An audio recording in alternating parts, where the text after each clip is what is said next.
হরে কৃষ্ণ। তো আজকে কৃষ্ণ প্রেমিক ভক্তদেরকে কিছু কথা বলতে এসেছি।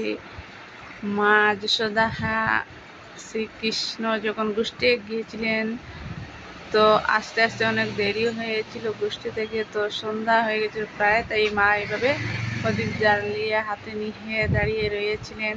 তো মায়ের মতো আমি প্রদীপটি হাতে নিয়ে দাঁড়িয়ে রয়েছি। তো মায়ের সমতুল্য হতে পারবো না, তো মায়ের কিছু বর্ণনা তুলে ধরেছি। তো কিছু কথা বলতে আরও চাই, কেননা ভালো কিছু কাজ করে অথবা কৃষ্ণ প্রেমের ভিডিও অথবা ভালো কিছু, মানে এভরিথিং ভালো কিছু করলে মানে কারোর ভালো লাগে না।